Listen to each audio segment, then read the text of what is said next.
اعلیٰ حضرت امام اہل سنت آپ سادات کرام کی بڑی عزت کیا کرتے تھے اور بہت زیادہ ان کا ادب کرتے تھے.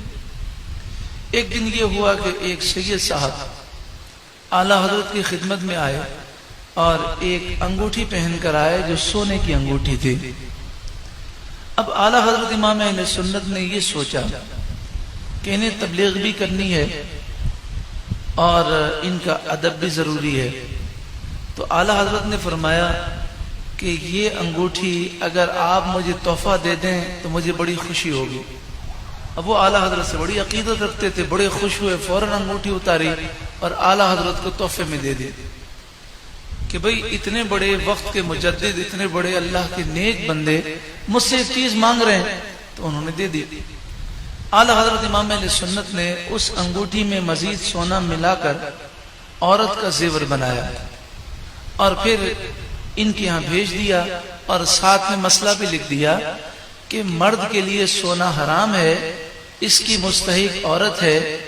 تو جو سید زادی ہیں آپ ان کو یہ پیش کر دیجئے گا اور آئندہ احتیاط کیجیے گا کہ مرد جو ہے سونا پہنے یہ حرام ہے. تو اعلیٰ حضرت نے ادب بھی ملوز رکھا اور تبلیغ بھی فرمائی, اور کتنا احسن انداز اعلیٰ حضرت امام اہل سنت کا ہے. اسی طرح ایک سید صاحب اعلیٰ حضرت کے پاس آئے.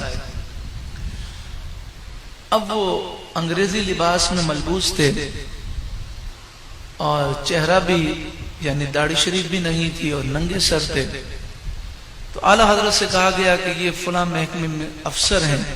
تو اعلیٰ حضرت امام اہل سنت افسر کا سن کر اتنی دلچسپی نہیں لیتے تھے. تو انہوں نے کہا کہ یہ سید زادے ہیں. تو اعلیٰ حضرت سنبھل کے بیٹھ گئے اور کہا ماشاءاللہ آپ سید زادے ہیں, سبحان اللہ. تو کہنے لگے کہ یہ بتائیے کہ آپ کے محکمے میں کچھ اوپر افسر ہیں؟ تو کہا بالکل ہیں. کہا ان سے اوپر؟ کہا ان سے اوپر بھی افسر ہیں. کہا یہ بتائیے کہ افسر جو بڑے افسر ہیں ان کا کوئی پیغام لے کر کوئی شخص آئے تو آپ شخص کو دیکھیں گے کہ افسر کے پیغام کو دیکھیں گے؟ آپ نے کہا شخص جو بھی لے آئے پیغام, لیکن ہم تو پیغام کو دیکھیں گے کہ بڑے افسر کا پیغام آیا ہے, ہم اس پر عمل کریں گے. تو اعلیٰ حضرت نے فرمایا میں گناہگار ہوں, میں ایک حقیر ہوں, فقیر ہوں, آپ مجھے نہ دیکھیں. جو آپ کے جد اعلیٰ ہیں, جو آپ کے نانا جان ہیں, سرکار دو عالم صلی اللہ علیہ وآلہ وسلم نے ارشاد فرمایا کہ مونچھیں پس کرو اور داڑھیوں کو رخصت دو, یعنی داڑھیاں بڑھنے دو, اور یہودیوں کی مخالفت کرو. تو آپ کے جو نانا جان ہیں اور آپ کے بھی آقا ہیں, میرے بھی آقا ہیں, ان کا یہ پیغام ایک ادنا پیش کر رہا ہے. میری تو یہ مجال نہیں کہ آپ کے سامنے میں بات کروں, میں تو ان کا پیغام پیش کر رہا ہوں. تو وہ سن کر رونے لگے اور کہنے لگے میرے نانا جان کا حکم میری سر آنکھوں پر, اب میں داڑھی شریف نہیں کٹاؤں گا. تو پھر آپ نے دیگر حدیثیں سنائی کہ رسول اللہ صلی اللہ علیہ وآلہ وسلم نے یہودیوں عیسائیوں سے مشابہت سے منع کیا, تو ایسا لباس نہ پہنے جو کافروں کا طریقہ ہے. تو پھر وہ جب سید زادے بعد میں آئے تو اعلیٰ حضرت کی بارگاہ میں جب آئے تو آپ کا ظاہری حلیہ بالکل بدلا ہوا تھا. تو ہمیں بھی چاہیے کہ ہم یقول التی ہی احسن, بس ایک مفہوم یاد رکھیں, کسی بھی بات کو کہنے کے 10 یا 20 یا اس سے زائد پہلو ہوتے ہیں, انداز ہوتے ہیں. تھوڑی دیر سوچ لیں, اس میں جو سب سے اچھا انداز ہے اسے آپ ملحوظ کریں اور وہ الفاظ کہیں.